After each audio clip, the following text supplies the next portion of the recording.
ವಾಮದೇವ ಮುಖೋದ್ಭೂತಂ ನಂದಿ ಗೋತ್ರಾದಿನಾಯಕಂ ವೃಷ್ಟಿಸೂತ್ರ ಕೃತೋ ಒಂದೇ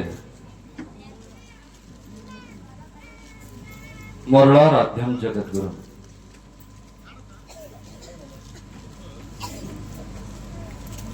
ಮಂದ್ರು ಕುಗ್ರಾಮದಲ್ಲಿ ಗ್ರಾಮ ದೇವತ ಚೌಡೇಶ್ವರಿ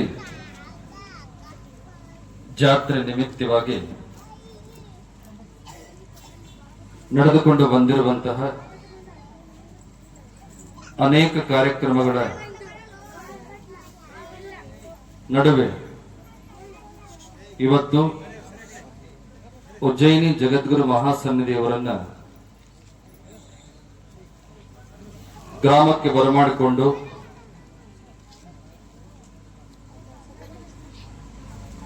ಈಗ ನಡೆಯುತ್ತಿರುವಂತಹ ಧರ್ಮ ಸಮಾರಂಭದ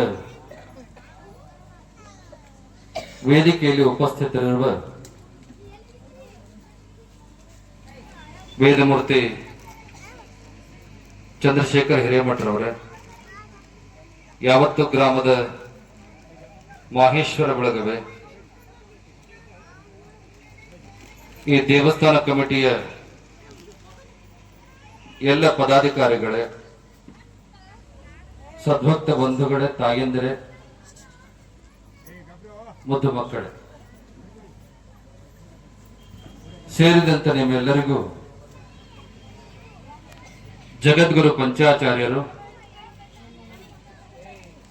ಉಜ್ಜಯಿನಿ ಪೀಠದ ಕ್ಷೇತ್ರನಾಥ ಜಗದ್ಗುರು ಮರುಳು ಸಿದ್ಧರು, ಜಗನ್ಮಾತೆ ಗೌರಿದೇವಿ ಅನಂತ ಸನ್ಮಂಗಲಗಳನ್ನ ಅನುಗ್ರಹಿಸಲಿ ಅನ್ನುವಂತಹ ಶುಭ ಹಾರೈಕೆಗಳನ್ನ ಆಶೀರ್ವಾದ ಮಾಡತಕ್ಕಂಥವರಾಗಿದ್ದೇವೆ. ಈ ನಾಡು ಸಮೃದ್ಧವಾಗಲಿ, ಸುಭಿಕ್ಷವಾಗಲಿ, ಒಳ್ಳೆಯ ಮಳೆಯಾಗಲಿ, ಒಳ್ಳೆಯ ಬೆಳೆಯಾಗಲಿ,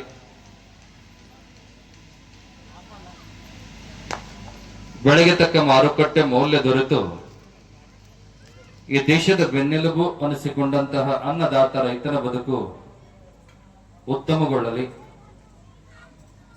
ಎಲ್ಲರ ವ್ಯವಹಾರ, ವ್ಯಾಪಾರ, ಉದ್ಯೋಗಗಳು ಅಭಿವೃದ್ಧಿಯಾಗಲಿ, ವಧುವರರ ಕಲ್ಯಾಣವಾಗಲಿ, ವಿದ್ಯಾರ್ಥಿಗಳ ಭವಿಷ್ಯ ಉಜ್ವಲವಾಗಲಿ, ಸಂತಾನ ಅಪೇಕ್ಷಿ ದಂಪತಿಗಳಿಗೆ ದೇಶಭಕ್ತ, ವಿದ್ಯಾ ವಿನಯ ಸಂಸ್ಕಾರವಂತ ಧರ್ಮನಿಷ್ಠ ಮಕ್ಕಳು ಹುಟ್ಟುವಂತಾಗಲಿ, ಗ್ರಾಮದ, ಪಟ್ಟಣದ, ರಾಜ್ಯದ, ದೇಶದ ಎಲ್ಲ ಜನರು ನಾವಿಂಥ ಜಾತಿಯವರು, ಜನಾಂಗದವರು, ಧರ್ಮದವರು ಅನ್ನೋದಕ್ಕಿಂತ ಬದಲಾಗಿ ನಾವೆಲ್ಲರೂ ಈ ದೇಶದ ಸತ್ಪ್ರಜೆಗಳು, ಭಾರತ ಮಾತೆಯ ಮಕ್ಕಳು, ನಾವೆಲ್ಲರೂ ಭಾರತೀಯರು ಅನ್ನುವಂತಹ ಸಮನ್ವಯ ಭಾವ ಎಲ್ಲರಲ್ಲೂ ಒಡಮೂಡುವಂತ ಆಗಲಿ ಅನ್ನುವಂತಹ ಅನಂತ ಸನ್ಮಂಗಲಗಳನ್ನ ಮತ್ತೊಮ್ಮೆ ಮಗದೊಮ್ಮೆ ನಿಮ್ಮೆಲ್ಲರಿಗೂ ಆಶೀರ್ವಾದ ಮಾಡತಕ್ಕಂಥವರಾಗಿದ್ದೇವೆ.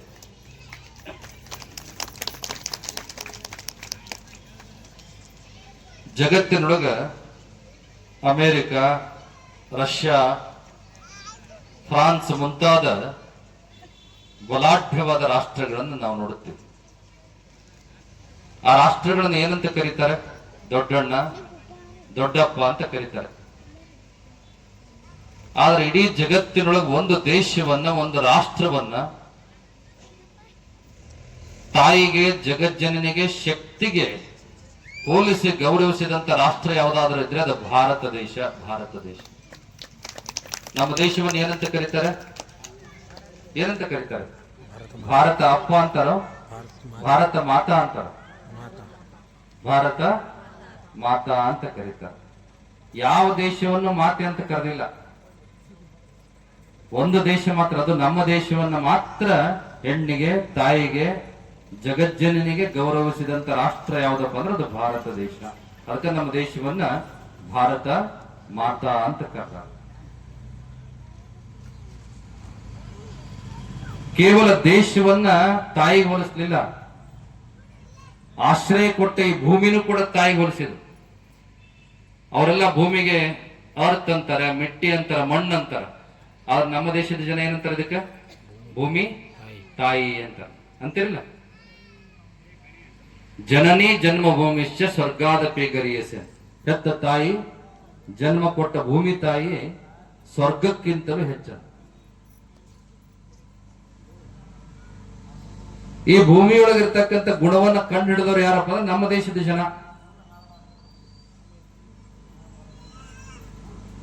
ಅವರೆಲ್ಲರೂ ಇದನ್ನ ನಿರ್ಜೀವ ಅನ್ಕೊಂಡ್ರ.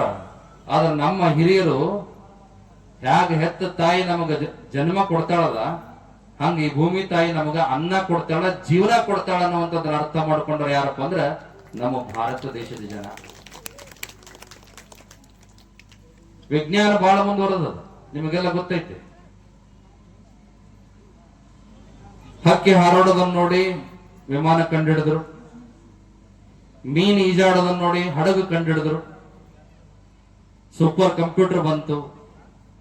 ಮೊದಲೆಲ್ಲ ವೈರ್ ಇತ್ತು ಫೋನಿಗೆ, ಟೆಲಿಫೋನ್ ಲ್ಯಾಂಡ್ ಲೈನ್ ಇತ್ತು, ವೈರ್ಲೆಸ್ ಆಯ್ತು. ಮೊದಲು ಬಂದದ್ದು 2G, ಆಮೇಲೆ 3G, ಈಗ ಯಾವ್ದೈತಿ? 5G ಒಳಗದ. ಮೊದಲು ಒಂದ್ ಏನಾರ ಡೌನ್ಲೋಡ್ ಮಾಡ್ಬೇಕು ಅಂದ್ರೆ ಗಂಟೆ ಬೇಕಿತ್ತು, ಈಗ ಒಂದ್ ಸೆಕೆಂಡ್ನೇ ಡೌನ್ಲೋಡ್ ಆಗ್ತದೆ. ಬ್ಲಾಕ್ ಅಂಡ್ ವೈಟ್ ಟಿವಿ ಇದ್ವು ಎಲ್ಲರ ಮನೆಯೊಳಗ, ಬರೀ ದೂರದರ್ಶನ ಒಂದೇ ಬರ್ತಿತ್ತು. ಅವಾಗೆಲ್ಲ ಟಿವಿ ಹೆಂಗಿದ್ವಪ್ಪ ಅಂದ್ರೆ ಡೂಮ್ ಇದ್ವು, ಹೌದಲ್ಲ? ಜನರ ಹೊಟ್ಟೆ ಸ್ಲಿಮ್ ಇತ್ತು. ಈಗ ಟಿವಿ ಸ್ಲಿಮ್ ಆಗ್ಯಾವ, ಜನರ ಹೊಟ್ಟೆ ಡೂಮ್ ಆಗ್ಯಾವ. ಯಾಕಂದ್ರೆ ಬೆವರು ಸುರಿಸಂಗಿಲ್ಲ ಯಾರು, ಹಗರಬೇಕು ಎಲ್ಲರಿಗೂ, ಕಷ್ಟ ಪಡಂಗಿಲ್ಲ, ಪರಿಶ್ರಮ ಇಲ್ಲ. ಅದರಲ್ಲಿ ಗೇಣುದ್ದದ ರಿಮೋಟ್ನೊಳಗೆ ಪ್ರಪಂಚದೊಳಗೆ ಎಷ್ಟು ಚಾನಲ್ ಅದಾವ ಎಲ್ಲ ನೋಡಕ್ ಬಂತು. ನಿಮ್ ಮರಾಠಿ ಒಳಗ ಒಂದು 50 ಚಾನಲ್ ಅದಾವಿಲ್ಲ? ಅದರೊಳಗೂ ಬೇಕಾದಷ್ಟು ವ್ಯವಸ್ಥೆ ಬಂತು. HD ಬಂತು, 3D ಬಂತು, QLED ಬಂತು, LED ಬಂತು. ಅಂದ್ರೆ ಟೆಕ್ನಾಲಜಿ ಮುಂದುವರೆದ, ಡೆವಲಪ್ಮೆಂಟ್ ಆಯ್ತು. ಮೊದಲು ಊರೊಳಗೆ ಒಬ್ಬರ ಡಾಕ್ಟರ್ ಇರ್ತಿದ್ರು, ಏನಾರು ರೋಗ ಬಂದ್ರೆ ಅವನ ನೋಡ್ತಿದ್ದ, ಹೌದಲ್ಲ? ಈ ಕಣ್ಣಿನ ಡಾಕ್ಟರ್ ಹತ್ರ ಹೋಗಿ ಹಲ್ಲು ನೋಡ್ರಿ ಅಂದ್ರೆ ನೋಡ್ತಾನೆ ನಾವು? ಕಿವಿ ಡಾಕ್ಟರ್ ಹತ್ರ ಹೋಗಿ ಕೈ ನೋಡ್ರಿ ಅಂದ್ರೆ ನೋಡಂಗಿಲ್ಲ.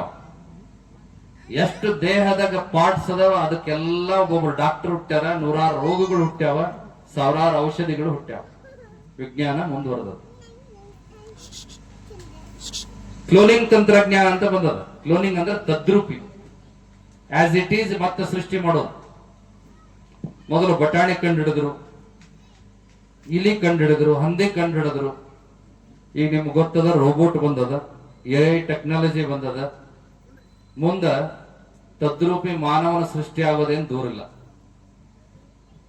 ಮತ್ತ ಮನುಷ್ಯ ಹುಟ್ಟಕ್, ಮಗು ಹುಟ್ಟಕ್ಕೂ IVF ಬಂತು, ಪ್ರಣಾಳ ಶಿಶು ಬಂತು. ಇದೆಲ್ಲ ಡೆವಲಪ್ಮೆಂಟ್ಸ್ ಆದವು.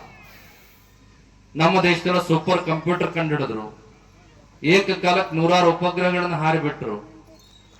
ಇಷ್ಟೆಲ್ಲ ಮಾಡಿದ್ರು ಒಂದು ವಸ್ತುವನ್ನ ಇವತ್ತಿಗೂ ಮರುಸೃಷ್ಟಿ ಮಾಡ್ಲಿಕ್ಕೆ ಆಗಿಲ್ಲ.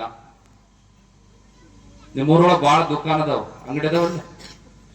ಅಂಗಡಿ ಮುಂದೆ ಬೋರ್ಡ್ ಹಾಕಿರ್ತಾರ, 2 ತಗೊಂಡ್ರೆ 3ನೇದು ಫ್ರೀ ಅಂತ ಹಾಕಿರ್ತಾರ. ಹಾಕಿದಾರಲ್ಲ?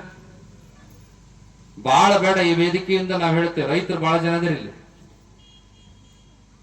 ಬಹಳ ಬೇಡ, ಯಾವ ವಿಜ್ಞಾನಿ ತಂತ್ರಜ್ಞಾನ ಯಾವ ಪವಾಡ ಪುರುಷನ ಇಲ್ಲಿ ಬರ್ಲಿ, ಬಿತ್ತು ಬೀಜ ಒಂದು ಧಾನ್ಯ ಒಂದು ಕಾಳು ಕೊಡ್ತೀವಿ, ಅದನ್ನ 2 ಮಾಡಿ ಕೊಡ್ಲಿಕ್ಕತ್ತ ಆಗ್ತದೆ ನೀವು?